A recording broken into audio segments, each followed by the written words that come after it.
Success is attained when driven with power and determination from within. How great the victory would be when two strong forces, shoulder to shoulder, sharing the load together, all for a common goal. Deepening alliance and strengthening capability to be ready from any external threats against nations' peace and sovereignty. Balikatan 2022 is the biggest joint military exercises in recent years of the Armed Forces of the Philippines and the United States Armed Forces. This combined joint exercise is an opportunity for the United States and the Philippines to reaffirm our commitment to even more robust ties, thus sending a message to the world that the alliance between our countries is stronger than ever. Two countries, both committed for decades, sealed by a treaty and strengthened by a deep and quality bilateral relationship, who have withstood the test of time. All the Filipino and American soldiers who are taking part in this year's Balikatan Exercise to embody professionalism, excellence, and camaraderie. Military professionals, we're charged with being ready when our nations need us most. The 37th Balikatan iteration lasted for 2 weeks, which focused on maritime security, amphibious operations, live fire training, urban operations, aviation operations, counterterrorism, and humanitarian assistance and disaster relief.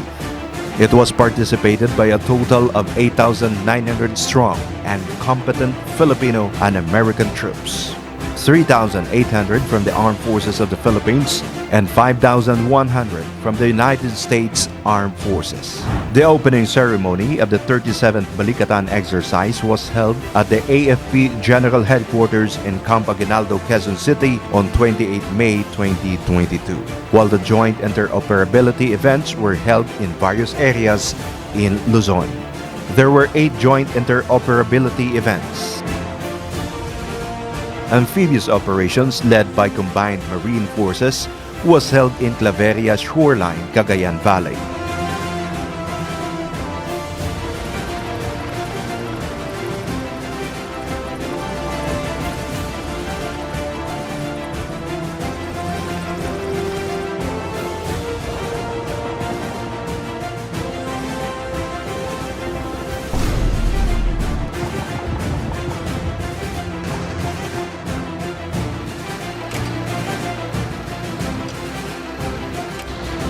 On the other hand, Combined Joint Special Operations Task Force led a Combined Joint HIMARS Rapid Insertion, while the Combined Marine Forces led the Jump Forward Arming and Refueling Point operations.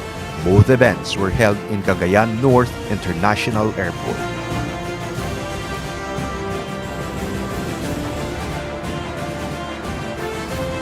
Deck landing and maritime security, both led by Combined Naval Forces, were held in Cagayan Coastal Area.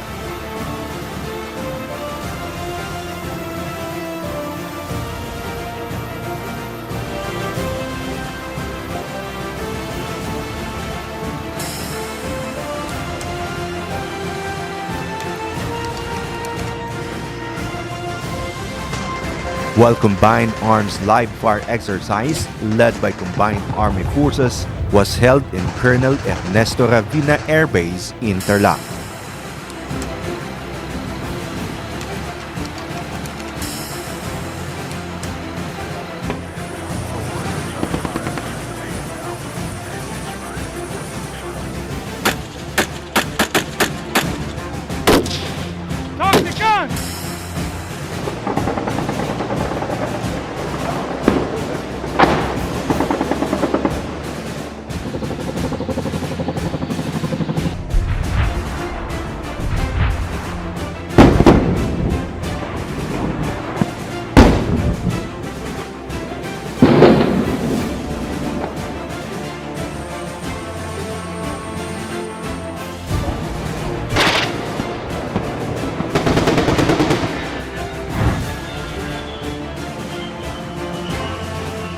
Air Defense 1 and 2, led by Combined Air Forces, were held in San Fernando, La Union.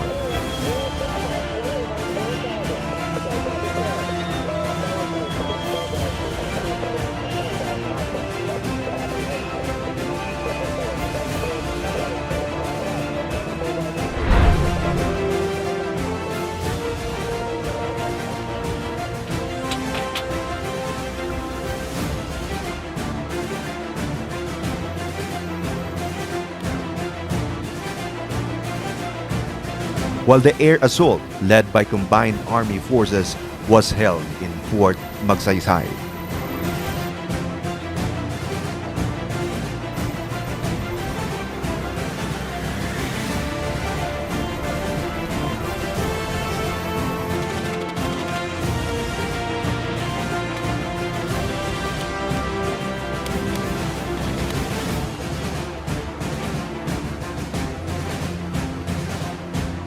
The AFP and the U.S. military also conducted multiple humanitarian and civic assistance projects, which include renovation of 4 elementary schools,